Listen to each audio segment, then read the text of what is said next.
और मुझे बोलने का मौका दिया, उसके लिए आपको बहुत बहुत धन्यवाद। मैं इस बजट में देख रहा था,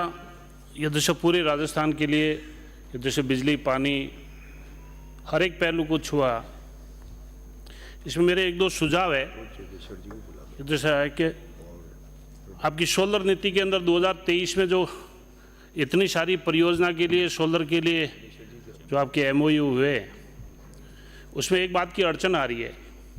और वो अड़चन यह है कि जो सामान्य वर्ग की जो ज़मीन है, उस ज़मीन को तो जैसे भूमिधारक जो है वो लीज पे दे सकता है, पर जो आपकी SC/SC की ज़मीन है, वो SC/SC वर्ग अपनी भूमि को लीज पे नहीं दे पा रहा है। इससे सोलर कंपनियों को भी और इन्वेस्टर को भी जैसे बहुत बड़ी समस्या आ रही है। इसमें सामान्य वर्ग को तो जो है 25 साल या 29 साल या जैसे जितने साल का भी जो लीज हो रहा है, उसमें तो उनकी बंजर ज़मीन का एक जैसे रेवेन्यू प्राप्त होता रहेगा। लेकिन SC और ST वर्ग के साथ में ये भेदभाव हो रहा है। वो अपनी ज़मीन को जैसे कुछ न कुछ आपके रेवेन्यू के नियम आड़े आ रहे हैं, उन नियमों में संशोधन करके एक समानता का एक अपने को उदाहरण देना चाहिए कि यदि सामान्य वर्ग अपनी भूमि को 29 साल के लिए लीज पे देके उसके ऊपर कोई भी इन्वेस्टर आता है और सोलर की जो है अपने उत्पादन की अपनी यूनिट लगाता है, तो SC/SC वर्ग भी अपनी भूमि को देना चाहता है, लेकिन कहीं न कहीं रेवेन्यू में ये प्रॉब्लम है। इसलिए इन ऐसे नियमों में संशोधन होना चाहिए। एक मेरा दूसरा सुझाव है कि जब अपने राजस्थान के अंदर ये दशा 14 जिलों के अंदर ERCP आई है, उसके लिए माननीय अपने भजन लाल जी को और अपने देश के नेतृत्व को मैं बहुत बहुत धन्यवाद देना चाहता हूं कि 14 जिलों के लिए ERCP की बहुत बढ़िया, शानदार और जानदार आपकी पेयजल की और सिंचाई की आपकी योजना आई है, और ये दूसरा सिर्फ आपके 3 से 6 महीने में ये काम करके दिखाया है। इस मामले में मेरी ये मांग रहेगी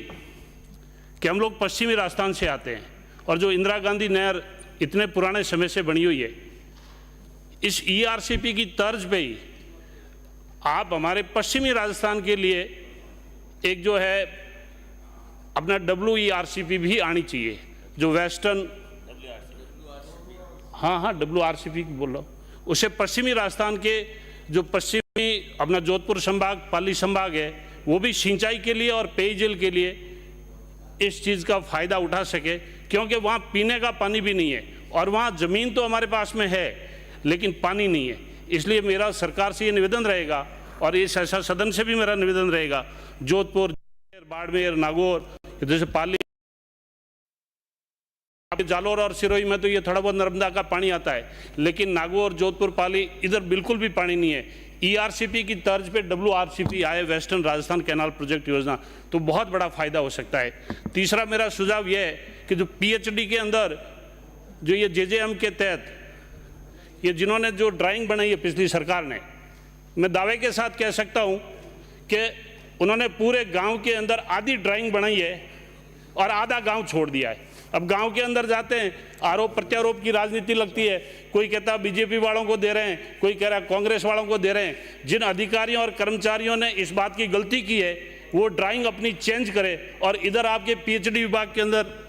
यदि बात आई तो वो हमारे सामने ये बात आई, डिविएशन हम लोग नहीं देंगे। जब आप डिविएशन नहीं देंगे तो डिपार्टमेंट के जो भी अधिकारी है, उनसे मेरा निवेदन है वो गाँव में जाएं,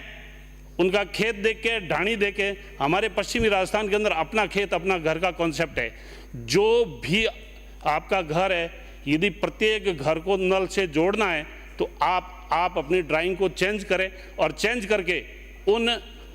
यदि प्रत्येक घर में जो है जल पहुंच सके, ऐसी व्यवस्था है। एक मेरा निवेदन और रहेगा कि आपके PhD विभाग में पिछले 5 सालों से, जब हमारी सरकार थी 2013 से 18, 750 नलकूप यदि बने थे। अब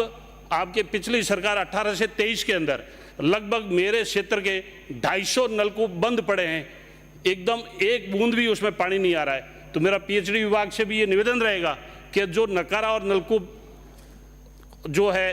उनको एक बार देखकर उनको ठीक करें, या उनको दोबारा से कराएं, जिससे पेयजल की समस्या का समाधान हो सके। और मैं देख रहा हूँ इतना शानदार और इतना जानदार बजट दिया, इसके लिए आदरणीय भजनलाल जी और आदरणीय उप मुख्यमंत्री जी को और टीम बीजेपी को बहुत बहुत धन्यवाद। जय हिंद, जय भारत।